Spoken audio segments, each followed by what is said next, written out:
And now we'll get down to the fun part of the evening. Randy Zahn is the great-grandson of Albert Zahn, who has become a very well-known folk artist. He lived in Bailey's Harbor, first on a farm, later in that quaint little blue and white house that people are always asking, what is that house? And we are going to know everything about that house, I think, by the time we're done tonight. Randy has made a real study of his great-grandfather's work. He himself has embarked on a little wood carving career, hobby, I thought. Hobby, and some of his pieces are at the end of this table here. And I think he does that sort of as an homage to his great-grandfather. He's going to share Albert's story of his evolution as a folk artist, his creation of an art environment at Birds Park, and how the recognition of his talent and achievements developed. And I can see that there certainly is recognition as I look over this nice large crowd we have tonight. So, Randy, it's all yours.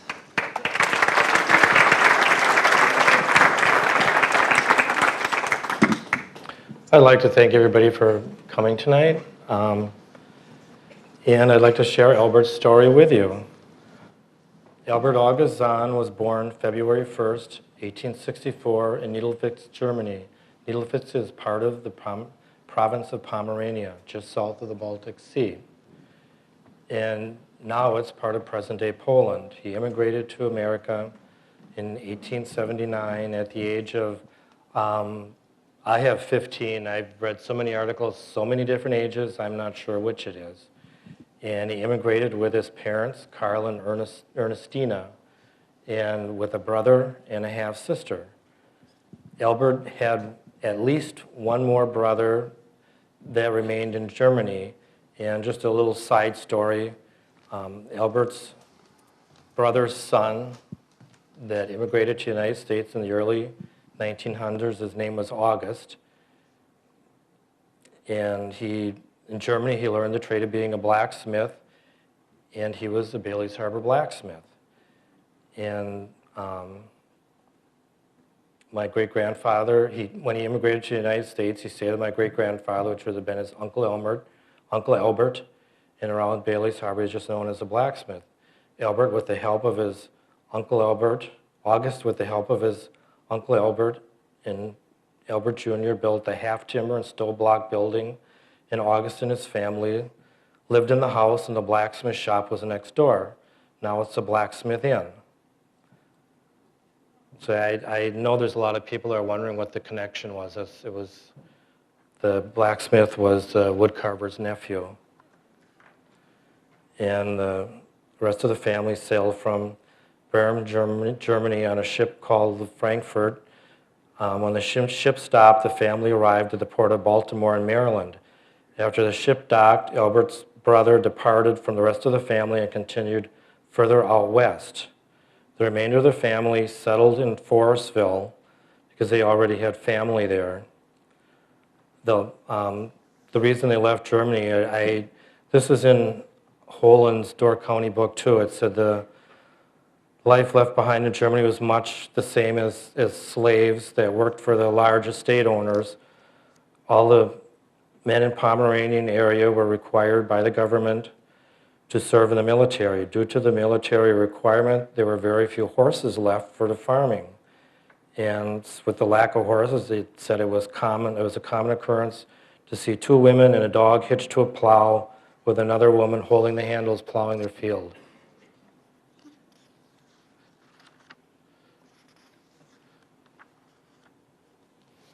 And when Albert worked in Forestville, he worked with They didn't call it a well driller, it was called a well digger. I don't have no idea what that was about.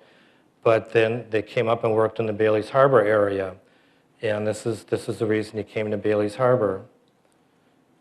The half-sister stayed in Forestville, and she married a man with the last name of Hafman, and she spent the rest of her life there. And I know I still have family there, but I don't really know who they are. In October 1883, Carl, which would have been Albert's father, purchased 80 acres in Bailey's Harbor. And here is the deed.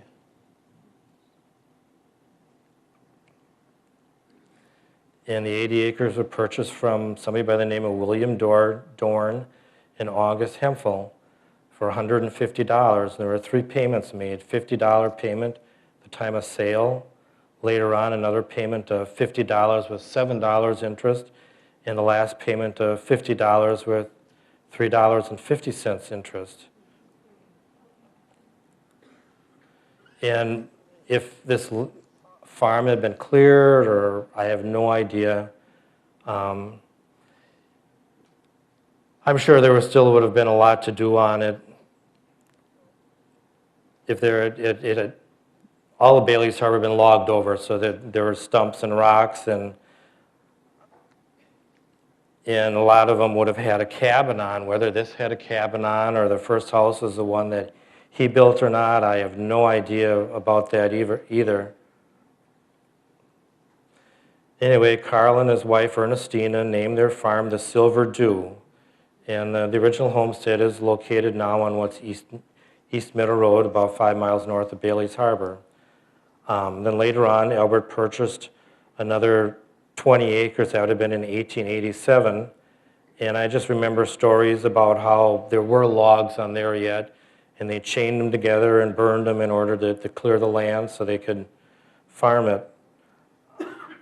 And then later on, he purchased another 80 acres, I think a 40, and later on another 40, but the first 40 that he purchased would have been mostly swamp, and there was a hill of gravel in the swamp. So in order for him to farm on it, he dug a ditch around 2 sides of it by hand to drain it. And this wasn't on any of our property, but I do remember when I was a kid, there was 40 acres that somebody did begin to clear, and the stumps were still in the field, and you could see where whoever had cleared it had chopped at the stumps, and they plowed around the stumps in order to raise a crop.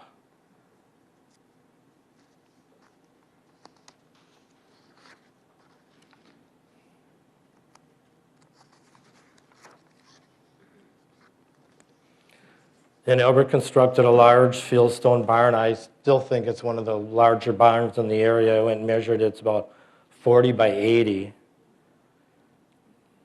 And when you look inside the barn, you find timbers with burn marks on. I know there were a lot of down logs and the fires that went through, and when they built their buildings, they just chopped around, and they didn't care if it was burned or not. They just chopped the flat side. And one of the things he did that is really unusual, instead of just putting pine boards on, the swamp must have been full of black ash. So he cut all this black ash, had somebody plane it in wainscoting. The whole barn had been covered with wainscoting. The north end still had the wainscoting on yet. The rest had been, there were pine boards put on later on. At some point in time, there was a windmill up on top of the barn roof, and they used it for some of their chores, and I was told they used it for milling wheat and the flour and even sawing wood. And this would have been Albert Sr.'s son. When Albert Jr. owned the farm, there was a windstorm. Couldn't get the windmill to disengage, so he had to crawl up on the barn to disengage the windmill, and while he was up there, he hurt his shoulder. And I guess it took a long time mending. He spent time in bed, and as soon as he was well enough, that was the end of the windmill. The windmill came down. And Albert Sr. had his little corner in the barn. They had a workbench. And in the wall one of the masonry walls, there's handprints, more than one, there's one of them. And I remember being little kids, me and my cousins, going to that corner of the barn, fitting our hands in those handprints, trying to decide which one of the great uncles possibly had made them. There were several other buildings on the property too. Well, there was a long, narrow building. I was wondering maybe this possibly even before the barn had been built. One corner of it had a big door big enough in the back of it for the pigs to go in and out. And on the end there was a real small door, and that's where the chickens went in and out. And then on the other end there was a machine shed. As long as I could remember, the whole building was just used as a machine shed. And the house they built was a half-timber house. It was 2 stories, so it was probably pretty large for, the late 1800s. Everybody else was still living in log cabins. And they didn't have storm windows, so they had shutters. The shutters opened and closed on a track. And as you can see over the front door, he had the leaping deer, and over the top there was the flying eagle even then. And upstairs there was a room where you see the little bump out. And I was told that was referred to as the organ room because Albert played a pump organ. He just played by ear, but he had his pump organ up there. And Albert used his woodworking talents to build the things his family needed. The dining room table, the dining room chairs, and there were a cupboard, and he even made some of his own tools. I know my father talked about how there were old wood block planes around, and there are things that he had made. One particular block plane was made with a tine out of a pitchfork. And the china cupboard I have, rather than hinges, the doors open and close just on a wooden peg. So it had to be perfect in order for those doors to open. And I do have an armoire and a rocking chair and several plant stands and the desk. And these items didn't have any, this furniture didn't have any carvings on yet. It was just utilitarian. But every piece, for where he came up with it, but for some reason, a lot of it was made out of black ash, a little bit of pine, and they all had just a little bit of black walnut for a little trim somewhere.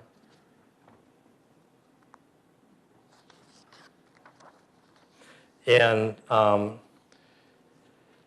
he, rather than just a barbed wire fence, he constructed fieldstone pillars on 2 sides of the yards, and of course barbed wire in between to keep the cows out of the yard instead of keeping the cows in.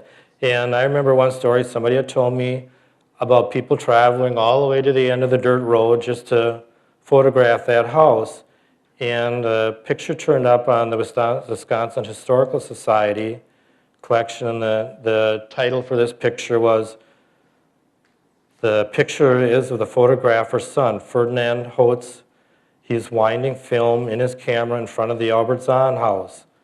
And some of these pillars are still standing, not too many, but they're over 100 years old.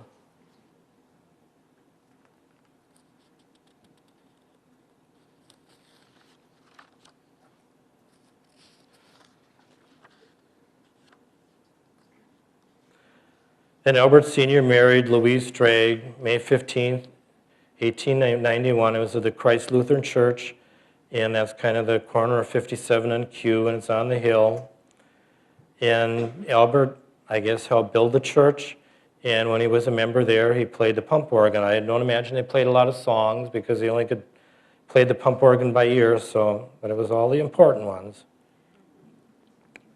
And Louise was much younger than Albert, but Albert already owned his own farm, so who better to take care of your daughter than a man that already owned his own farm? And the oldest son would have been Albert Jr. He stayed in Door County. He was a farmer. And then there was a daughter, Louise. She moved to Chicago and married a Dombrowski. And another, Anna Warren. And Marie Baker. Louise was born in 1894. Anna, 1896. Marie Baker, 1898. And William, some of you may remember Uncle Bill. he was the manager of the Kangaroo Lake Orchards, and later on, he lived in Jacksonport. And Teddy, he was born 1902, and Amanda Chapman, 1906, and Elmer, 1910, and he managed Gordon Orchards.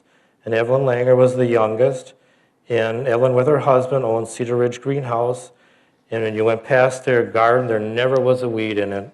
And you still go past it today during the summer, there's some lupines that have basically gone wild, still blooming during the summer.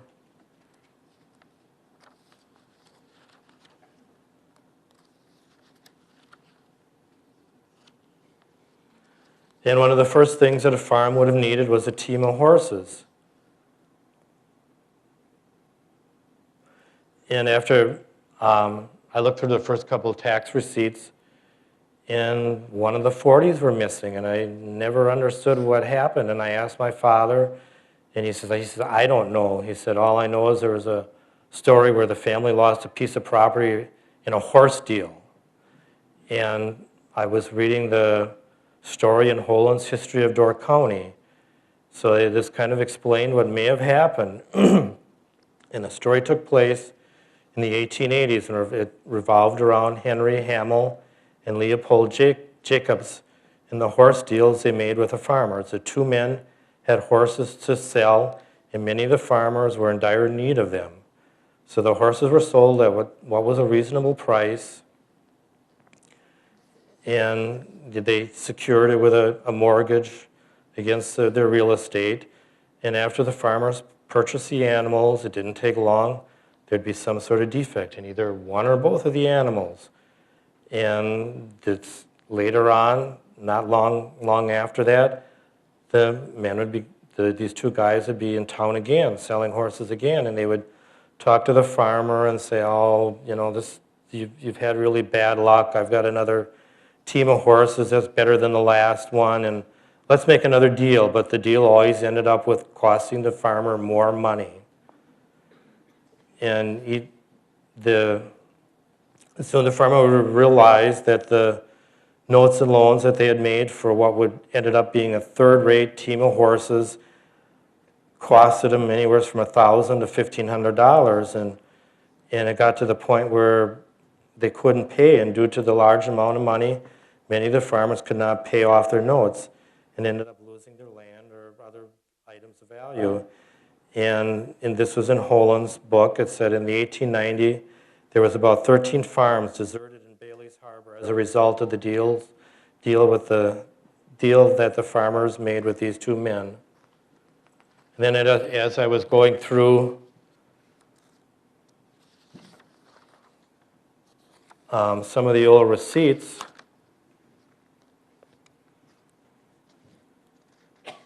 what should show up but a bill of sale, 1884, one black mare, 7 years old, one black horse, 15 years old, and there was a set of harnesses that went with it, and Albert had purchased them for $275.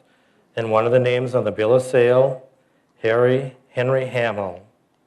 And there was a chattel mortgage against the farm on it.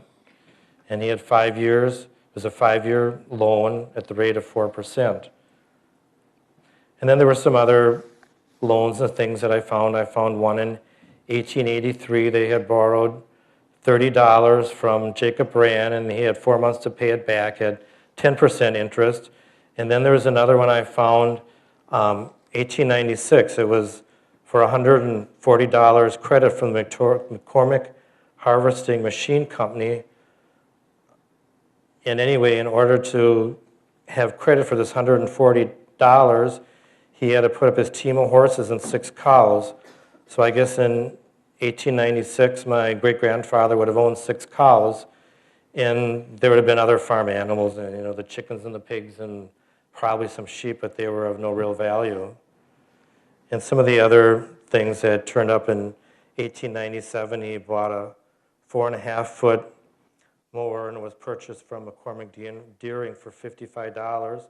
And here his pump organ showed up in 1900 from the J.C. Dana agriculture implement company for $27.15. And in 1904, he bought a double disc drill, and that was purchased from Joseph Lemire. That would have been in Jacksonport for $34 with 7% interest. And here the windmill turned up. 1911, a windmill was purchased from the J.C. Dana Company for $25.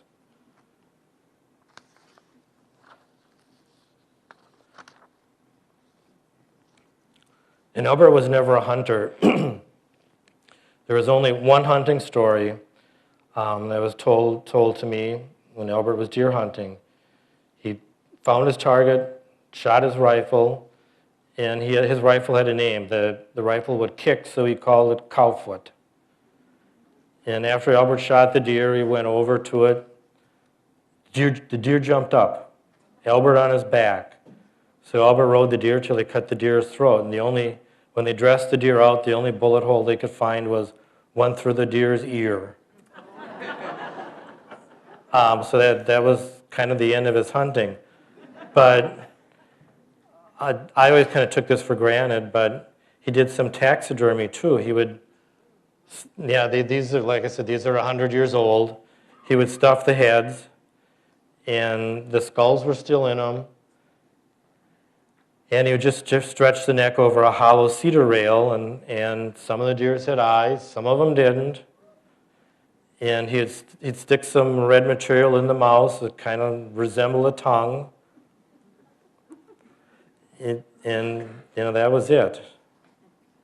But he did do trapping, and I remember seeing a fur collar that belonged to his wife Louise, that he had trapped mink, and he had made the collar for her.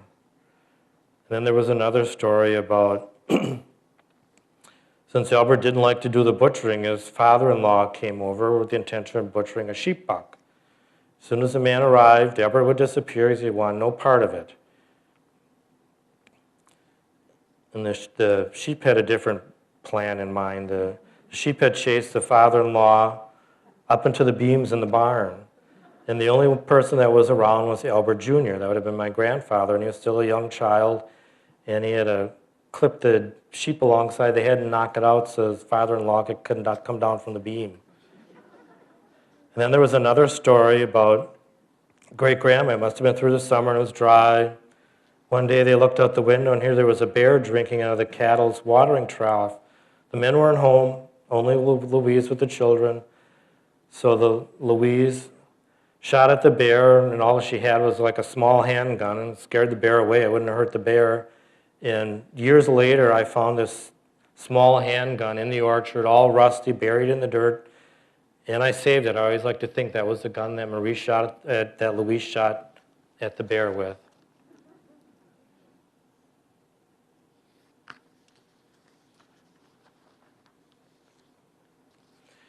And the older children, when they still lived on the homestead, they all would have went to the woodland school. And I was told on occasion that teachers were invited over for Sunday dinner. And one of the other stories was, this was told by my great-uncle Elmer, one of the sons. He would have been the youngest, so he was in school with his older siblings. And one day, his older brother had a falling out with a teacher. And I can still hear Uncle Elmer talking about the words that he used. My brother flopped the teacher. The hairpins flew. Elmer said he was terrified what would happen when he got home. And they got home, told the story. Albert Sr. said, "That's enough school for you." And that was the last day that Uncle Teddy went to school.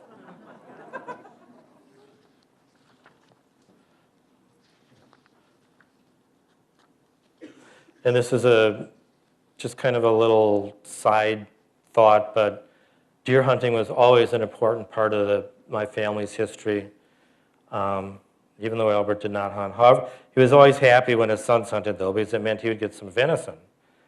And whenever fall rolled around, there was always a fat pig on the farm, so they could make their smoked sausage. And they would also can the meat. And this was a little later on, but every family gathering, there were always the hunting stories. And a lot of the stories were all the same, but Every year, the bucks got smarter and the bucks got bigger. And when I was growing up, visiting, one of the things we did, we'd always visit each other at Christmas time and see everybody's Christmas tree. This would have been Albert Jr. and Marie and me. It was Albert Jr.'s last Christmas. And Albert Sr. did carve angels. All of his kids had angels to put on their trees, and this would have been it. I always remember with the blue skirt and the pink blouse, and they would have hung on the trees.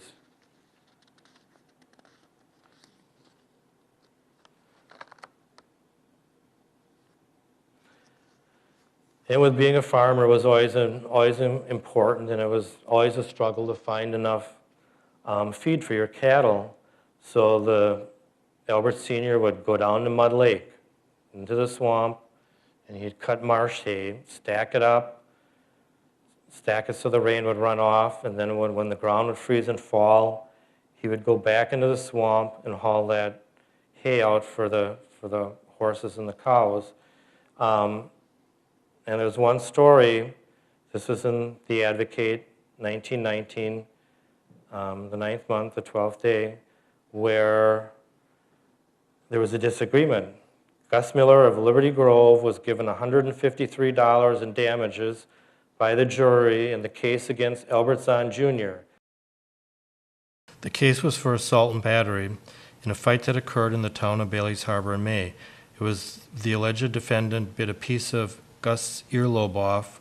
From what I understand, the fight was about where the cattle were allowed to graze. And Albert Sr. decided to sell his homestead to Albert Jr. After Albert Jr. came back from World War I. 1919, the 7th month, the 17th day, the Door County News. World War I, Albert Jr. left on August 14th, 1918, and he returned home from France the 7th month, the 17th day of 1919. And when Albert Sr.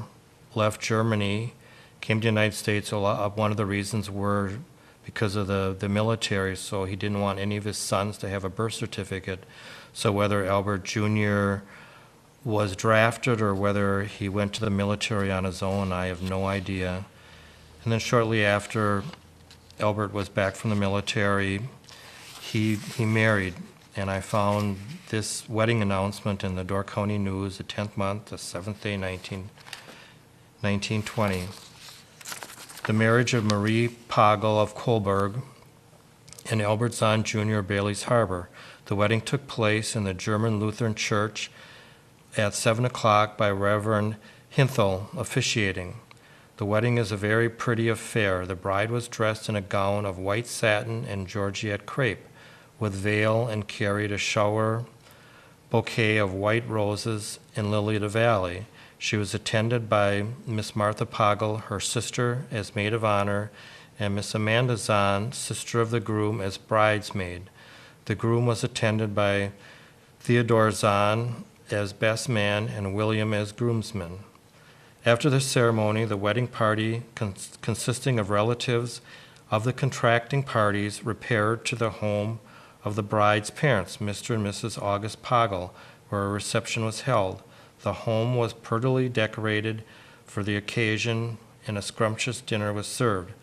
The groom is the son of Mr. and Mrs. Albert Sr., Zahn Sr., Bailey's Harbor, and is the owner of a fine farm in that township where the newly married couple will make their future home.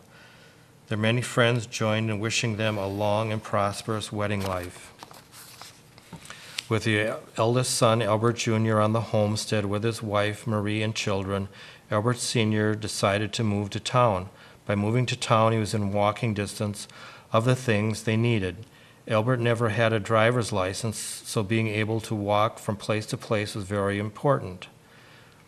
My father remembers the 3 generations living in the farmhouse together. His memory was of Louise sitting by their desk, making sure all the finances were in order. I still have the homemade desk. His half-timber farmhouse was beginning to sway in the wind. One of the stories about his house was that if you slept in the upstairs on a windy night, your bed might move through the night. When he built his next house, it would be built of concrete, and Bird's Park would last forever. There was no need for a very large house. I don't know where the plan came from. In a lot of ways, the house was similar to the farmhouse. Albert and Louise built the house themselves with the help of their children when they had time. They mixed all the concrete by hand, then poured it into the wood form of the house, and then placed vertical cedar rails in the walls to absorb moisture and keep the frost out of the walls. I think there was another reason it took less concrete. Albert had built all the windows and frames and stored them for the finished house. Albert Sr. moved into his new home in town in 1924 at the age of 60 years old. In 1926, Albert Sr. became a naturalized citizen. In his house in town, the first floor of the home had a kitchen on the south end, and on the north end there was a front and back bedroom. In the center there was a stairways. The second floor had a parlor on the south end. There was a large bedroom on the north end. There also was a hall through the middle with a front and back door. Under the front steps there was another small room where Louise kept her canning and vegetables. Under the back steps there was another small room with a hand-driven well with a small hand pump. They could pump their water without having to go outside, which is especially important during the winter months. The room on the top of the house was added later to gain access to the roof more easily. On top of this room, there was a wind generator mounted with a small gasoline engine used to charge up the batteries when there was no wind to create electricity and light their home. After retiring from the farm, Albert did woodworking jobs around town. One of his jobs was building the cottages at Gordon Lodge. Even though he did woodworking jobs around, he still had time to carve and spend time with the birds that always fascinated him. He raised small tame birds and built cages himself. When he had too many birds, he built more cages, gave them away to family and friends. When I was young, I remember seeing a cage that reminded me of a castle. Now that Albert had retired from the farm, he had more time to focus on his hobbies that he may not have previously had time for. He could spend his spare time carving something that he taught himself as a very young child, tending farm animals. He carved all the things that left an impression on his memory, such as the men and women with their old world looks. Others were the Hessian soldiers, ships, sea captains that brought him to the New World, lumberjacks, all the birds and animals that influenced his life. To make his carvings, he used wood that was cedar or sometimes pine.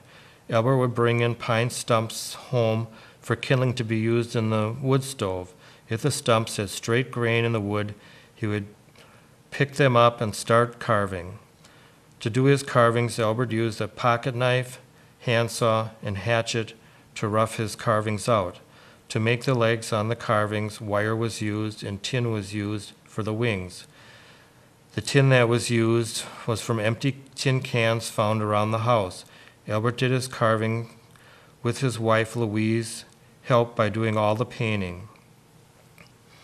Albert Sr. and his wife Louise also made small sachet pillows of fresh balsam needles that they sold. The sachets could be used in dresser drawers to keep them smelling fresh. Albert Zahn, who retired from farming in 1924 to follow the long urge to carve birds, and as a result found himself engaged in a lucrative business, added another important event to his life, Thursday, this week, when he and his missus celebrated their golden wedding anniversary. It wasn't going to be much of an affair, but when the children, all 9 of them, suddenly showed up, the outsiders having congregated secretly in Sturgeon Bay for a march on the couple, there really was bedlam. The outside men-in-laws couldn't come because of work. But the daughters and their families, and both sons and the one daughter in Door County came, bringing all 16 grandchildren. Mrs. Zahn was too modest to allow her picture to be taken, so we couldn't print just one of Mr. Zahn without her on this occasion. Lots had been taken of him with his birds, of course.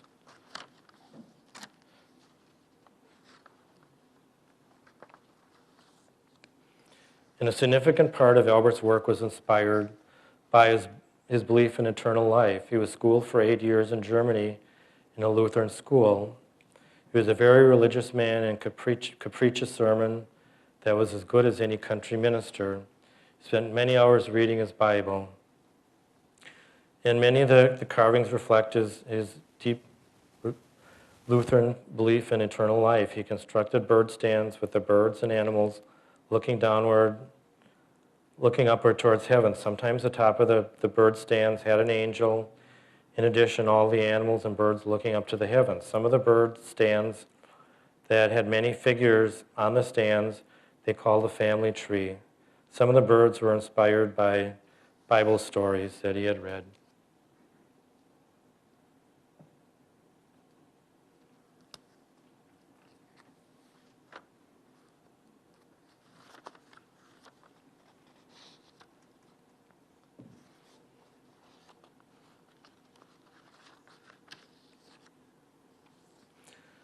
And many of the people over the years have tried to analyze Albert's bird carving and tried to figure out why they look the way they do. I believe he had an eye to make them into their simplest, most appealing form. He carved them in the easiest and simplest way possible. And now that he was in town, he also built, his furniture also had birds and animals and all sorts of things on them too, decorating them and not just, there's a chair, and I think this table would have been his Bible box. The bottom would flip open, and that's where he stored his Bible, and that's where he'd have been sitting on a Sunday morning reading his Bible. And Albert was an isolated artist. His work did not follow any of the other rules that many artists followed. Over the years, he created so many pieces that he used them to decorate the inside and outside of his house. By decorating his home, he created his own environment, and he called it Bird's Park. Tourists would stop and ask to buy some of Albert's carvings. At first, he wasn't interested in selling them, but after some encouragement from his family, he began to sell the carvings. He started selling the small pieces for maybe 25 cents or 50 cents, and some of the larger pieces for $5. Today, I think some of the smallest birds would be going for $350. And there you can see all the things on the outside of his house. And there you can see sort of the peak again where the wind generator would have been. There's Albert and Louise with some happy customers.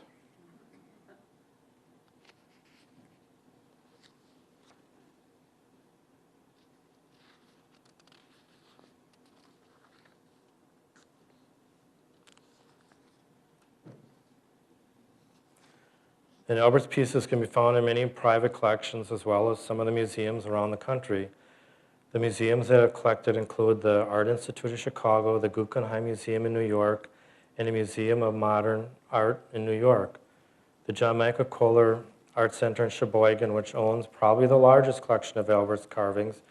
And the Kohler Art Center had a show that showcased his work in 2003. It was called I'll Fly Away. In that show, I know she was worried about how she was ever going to find enough pieces to do a show, but they ended up with 200 pieces.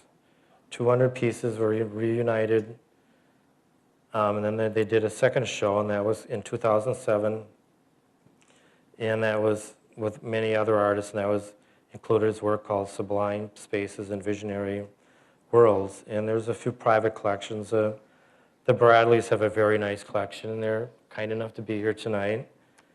And they did a show at Peninsula School of Art and displayed their work. That was in 2001. And another collection would be the people that own Birds Park now, and the McCulloughs, and they have their pieces in Oregon.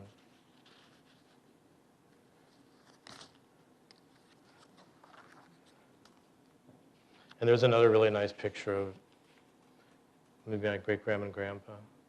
There you get a good look at some of the birds in the back, how he constructed them.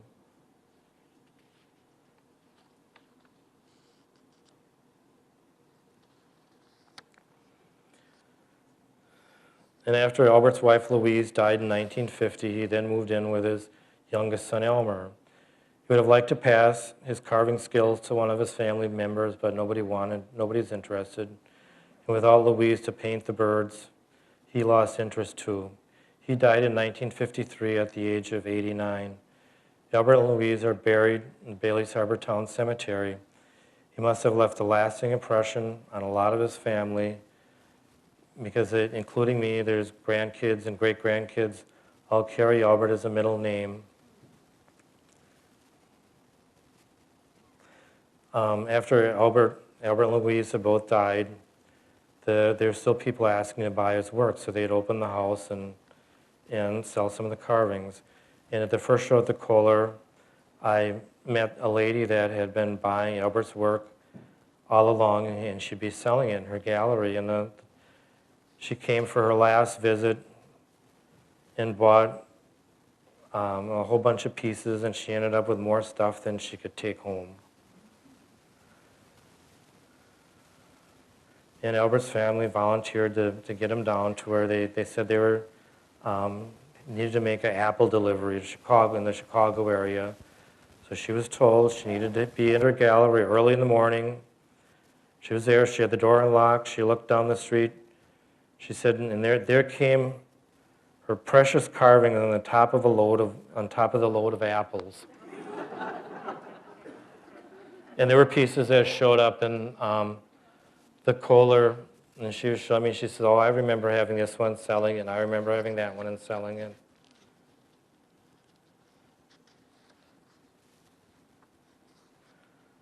And I was always fascinated by my great-grandfather's carvings, and he died the year I was born, so we had a couple family pieces, and I knew that's all I would ever have. So if I wanted any more, I decided I had to teach myself how to carve in his style, so that's what I did.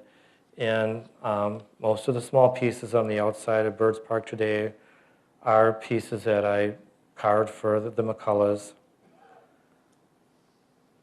And the shapes are simple, and even though they're simple, they're very labor intense. And I have no idea how Albert ever carved all the pieces he did.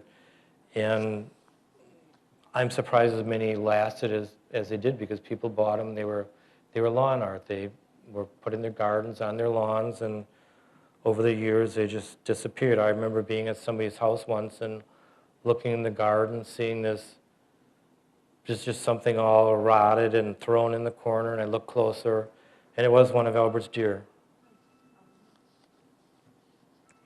And if there's anybody at all that has one of Albert's pieces or think they have one of Albert's pieces, I'd be more than happy to look at it and verify it for them.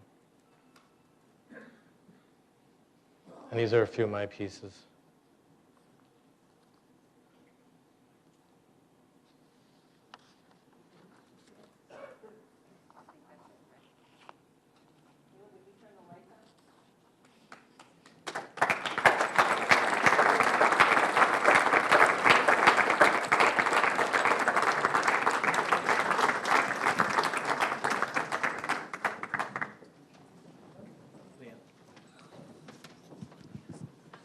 Randy, thank you so much. You're welcome.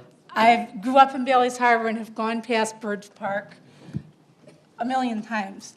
I went through grammar school and high school with Marv Langer, and it was like this last week I learned that he was Albert Zahn's great-grandson. So, you can be right in the middle of it and not know about it. But you did a remarkable job. Thank you. And I would just like to make a little announcement, and then if there are questions, I'm sure you'll be glad to answer them. We always pass the hat at our organizations, because that's one of the few ways we have of accumulating any money so that we can put on shows like this and keep the records that we're trying to keep. And we have 2 elegant hats that, Steve, if you, one is a sailor hat, and one is a couture hat. So if you would just put one at the back of each side of the auditorium. If you enjoyed the program tonight and would like us to continue doing these things, we'd appreciate it very much from you. So are there any questions for Randy? Yes? What's the largest carving done by your great-grandfather? The largest one. As far as I know, it would be the eagles that you see on the top of the house. And there's also, you look through the pictures, there's one very, very tall group of people that, when you drive past Birds Park, you see these little stone gardens, and it would have been in the middle of the stone garden. It's how many people high, and you'd have to guess how tall the people are and give you an idea of how tall the carving was. And I'm sure after he had died that somebody bought it and probably disassembled the whole thing, and it's pieces sold here and there now. Could I ask a question? Sure. I remember growing up that there were lots and lots more items in front of the building and on the building. And then it seemed like there weren't so many. Was there any looting of that stuff? After it changed hands, there were a lot of pieces stolen. Mr. McCullough even told me a story of how when he was a little kid, him and his parents were in the house eating breakfast or something or another, and they heard something outside, and here was some lady trying to pull something off the house. So there's As recently as when the McCulloughs have had it? no, when he was a little boy, his parents. That's right. His mom parents had owned that. it. Yeah, that's right. I remember that. And there's pieces that have shown up that I know were stolen off the house.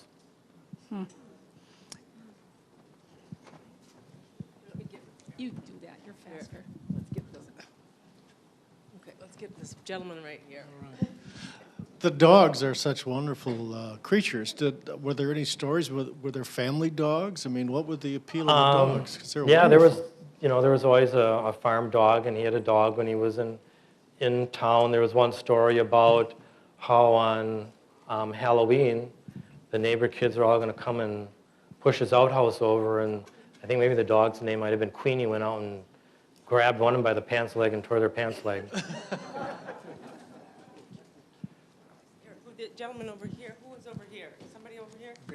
I just, did he sign all of his pieces? or- None of his work is signed, none at all. So it's just trying to identify his pattern Yes. or what he did. Interesting. Let's get over here. Pass it right down there, would you? I just wondered if you sell any of your pieces. Oh, I've sold quite a few over the years. Where? Right now, they're at the Newport Gallery in Ellison Bay, and this is the last year that those ladies are going to have their gallery. You could probably talk to him when the show is over. Right over here. I'm just curious, what does an original go for now? What are they worth? Thousands and thousands of dollars. I think this would have been the first show at the Kohler. These 2 pieces are mine, the 2 bigger pieces. And, they had to have a price on them in order to insure them when they were at the Kohler. And like I said, this was the first show, and what was it, like, how many years ago? And they were worth about $15,000 a piece.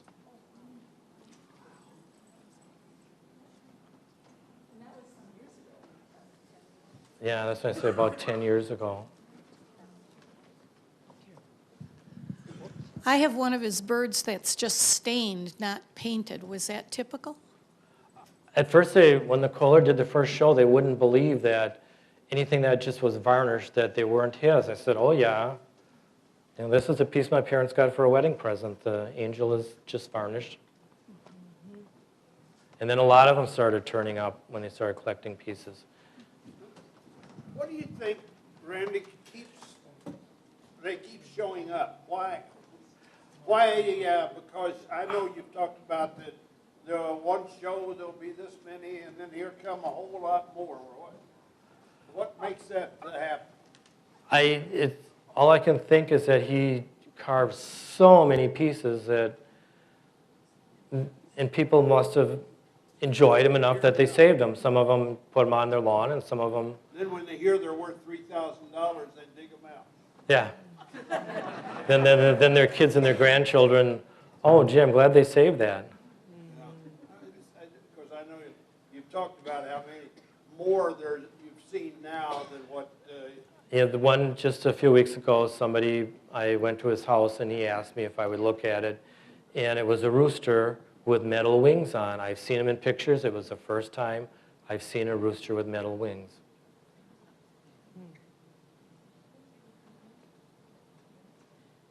Randy, how do you think Albert Sr. felt about sending Albert Jr. going to World War I?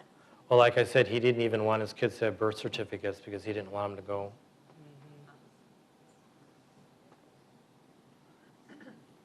So whether he was drafted or if Albert Jr. chose himself to go, I don't know. When was it, Randy, that the McCulloughs bought the house? Shortly after my great-grandfather died. He died in 1953. Okay. So within the, couple of years. Couple, okay. I remember. I was about 10, I remember Right, that. yeah. Yeah. Anybody else?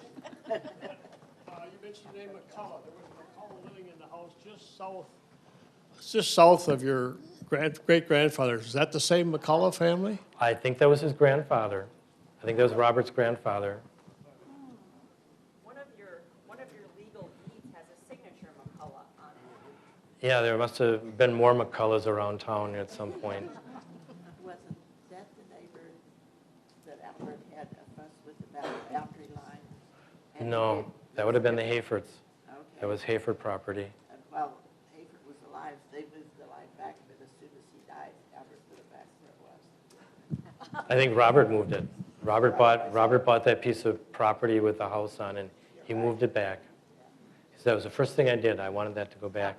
I didn't know there was an issue with that until Robert McCullough told me that. Another question, Lauren? That barn that was there where Fay Cole built that cement block house, there was a barn there. That belonged to your great-grandfather or No. the McCulloughs? No, I probably went with the McCullough farm there. Okay. Right here.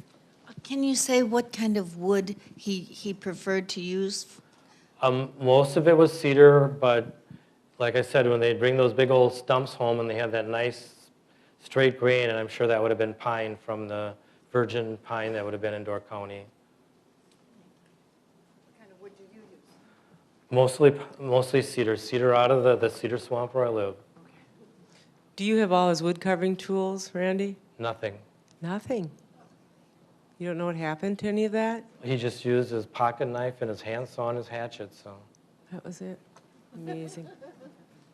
I think it's delightful that the McCulloughs took the time and energy and financial investment in that house to make it look as great as it looks now. Yes, I It really appreciate is that they own the house. It really is an added addition to all of our community and culture. Because I'm sure if the McCulloughs didn't own it, it'd probably just be a memory by now. Anybody else? If Albert Sr. could see what's happening with all of his carvings now, what do you think he would think? I don't know, because it was just a hobby. He never planned on it being. What do you think we're crazy? Yeah, for the prices we pay. Probably. To me, he sounds like he was such a humble man. Hi, Bonnie. Where's Mary Ann? Right over here. Thank you. Very good, Randy. Good.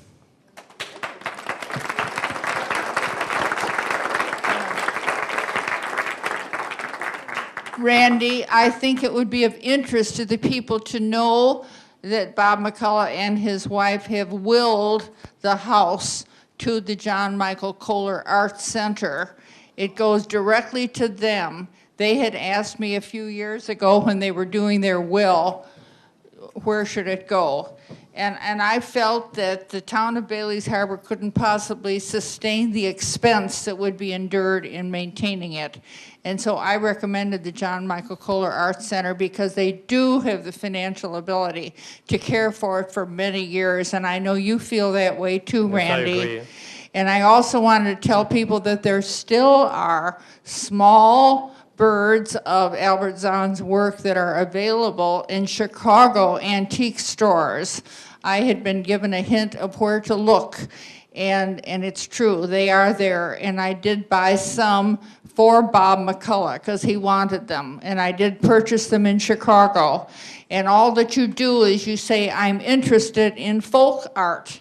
And you don't say the name of the artist at all. You just want to see folk art that they have, and sure enough, it's still there. When you come in off the Kennedy Expressway in Chicago and you turn onto Ohio and head towards the lake, you're going to pass Wells and Clark and Dearborn. And there's some very old antique stores there who do have small amounts of Albert Zahn's work. It's not inexpensive, but if you can buy something for $300 that's worth $3,000, it's worth it. Thank you. We do have a grandson here that would remember Albert. I don't know if he has anything to add. Any stories, Orville? No. None?